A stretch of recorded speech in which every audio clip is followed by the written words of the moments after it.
Hello, Internet. I'm Corione, your witch in residence here on YouTube. And we're going to continue with my favorite movies month with The Martian. Now, I've got a lot to talk about with this movie. It's probably one of my favorites. But before we get into it, I'm going to ask you to please consider doing the three kindest things you can do for a YouTuber, which is like, comment, and if you haven't yet, please consider subscribing. It would really help out my channel, and I know it would help out your favorite YouTuber's channel as well. So please consider doing so. With that obligatory ritual out of the way, let's talk about The Martian. Now, when I first got exposed to the story, I read the book. I didn't even know the movie was coming out. I was told by my friends in IT, hey man, you've got to read this book. They put one of us on Mars. And, it really did feel like I was I was reading a technician's account of getting stuck on Mars. And, they'd leave the technician behind because, nobody views us as important, even though we keep everything running. So, to me, what was great about this book was it really captured that attitude of, somebody who's got, a bit of a bit of a sarcastic sense of humor, dealing with stuff that is so impossibly challenging to deal with.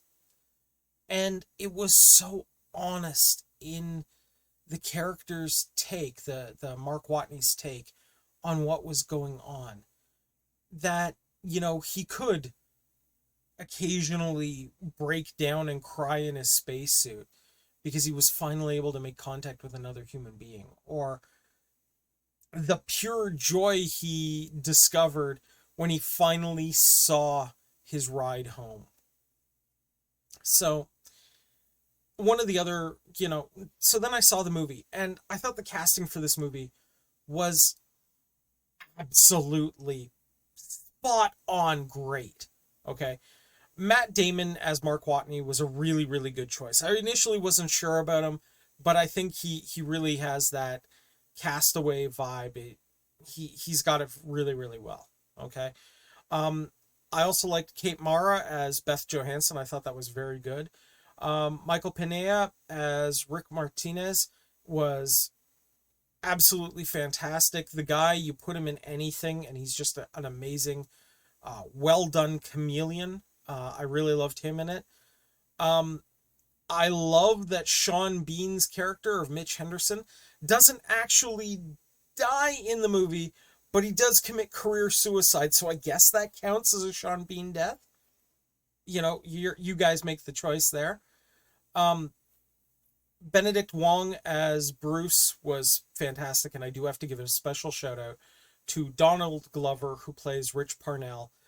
I initially, when I was going through my casting, had thought that they'd pick some sort of really nerdy Poindexter type to play Rich Parnell.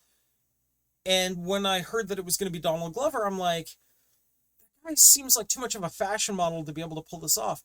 And yet, he was able to grab the essence of the character and do something fantastic with it.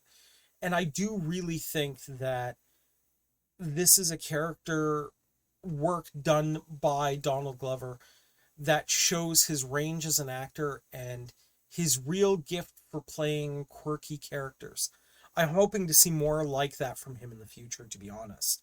I think him playing like sly and clever characters is not nearly as good as his quirky Sheldon almost character. I think it's worth discussing more later and checking it out, guys, if you haven't already.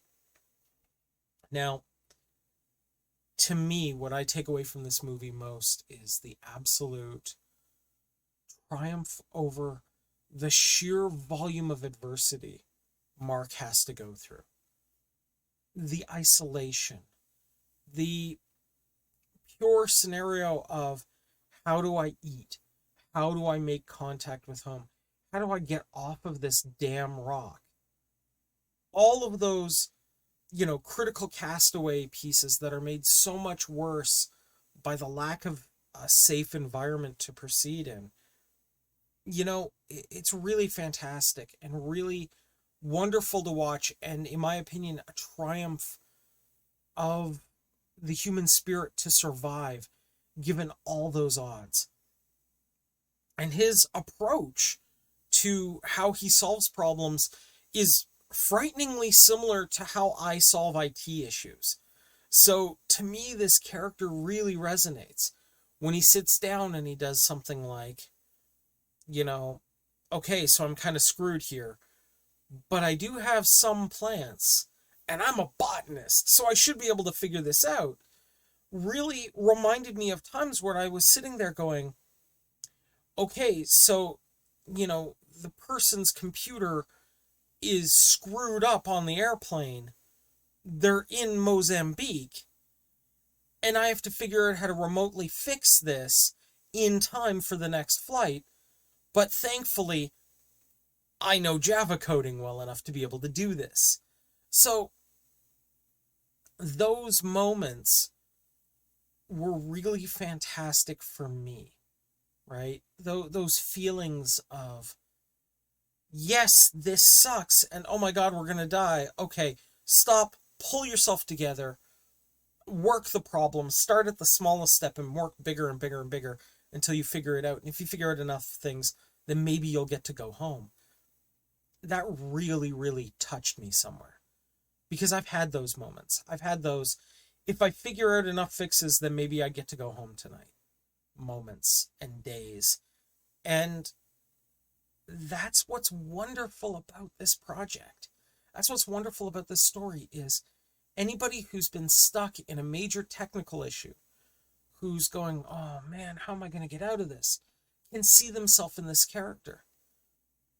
Anybody who's been stuck in a control room without contact to the team that he's working with for long periods of time can identify with the character of Vincent Kapoor, right?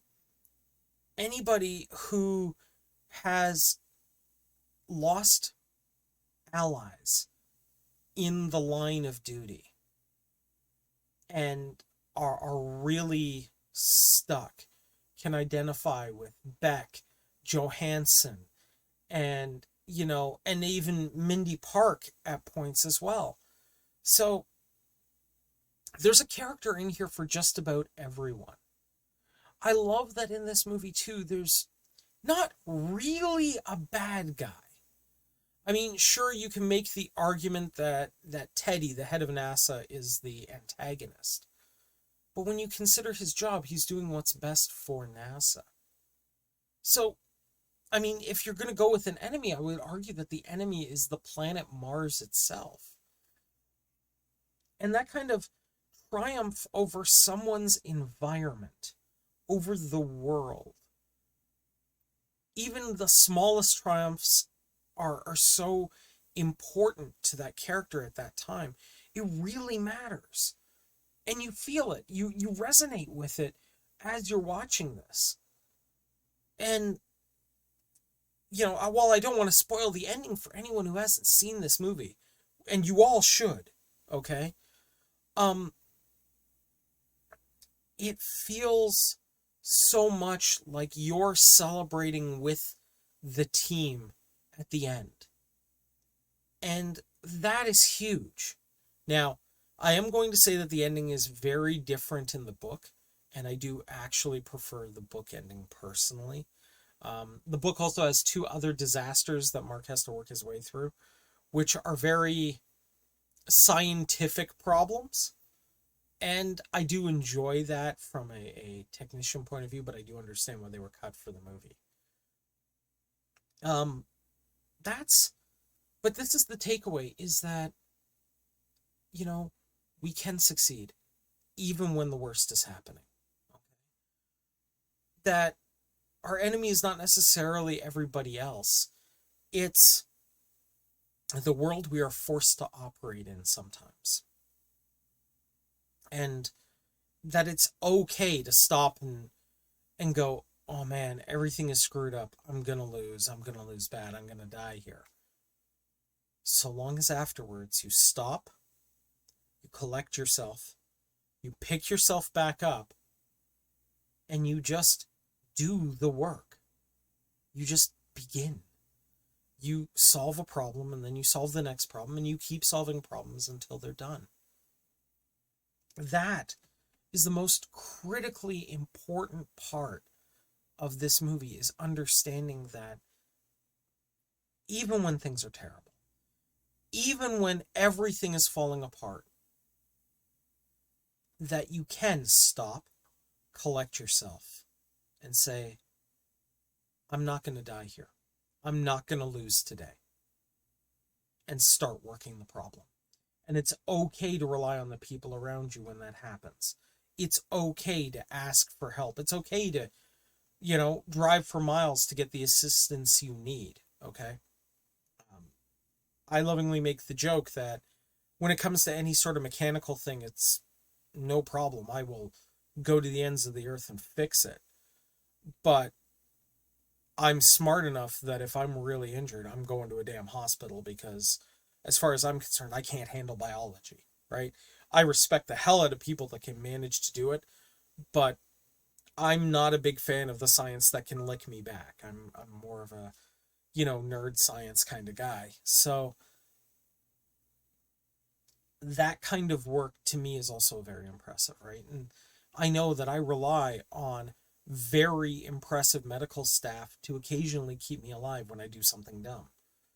And we see that with Mark too. He's smart enough to not only say, hey, shut up, I know what I'm doing here, but also to say, okay, I need help with this. I need to reach out to a team that knows what they're doing. I'm counting on them to rescue me because I'm not going to be able to get myself off this planet. And he's smart enough to reach out and contact people because he knows he needs help. And that's part of the amazingness of The Martian, is he has enough self-worth to be competent in his job. Like all the great Heinlein competent men, which, Heinlein's works are full of them. But this is also a more modern version of the competent man, in that he's competent enough to know where his limitations are and get help with the stuff that he can't solve. And I think we need to take that example. Okay? Solve what you can. Fix what problems you can. And when you can't, reach out to get the help you need. Even if it's 8 or 9 light minutes from home, it'll be worth it. Because you do have friends and you do have allies everywhere around you.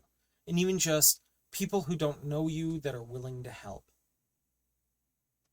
One of the most amazing parts of this movie is when Mark realizes that, the whole planet is rooting for him and doing everything they can, offering whatever support they can to try to get him home. And it becomes kind of humbling for him when he realizes, like when a rescuer or when a hiker goes missing in a park and hordes of people will show up to walk the park to try to find this person, even putting their own lives at risk to do it. That's human nature. That's really who at the core we are as people. And that's important to remember. Okay? It's important to remember that while we fight, while we argue, while we disagree, we will also drop everything and help one person get home. And I truly hope that when your opportunity comes to help somebody get home, that you'll take it. Guys, I want to thank you very much for your time and for the attention that you've paid today. I really appreciate it. Merry meet, merry part, and merry meet again. Take care, everybody. Bye-bye.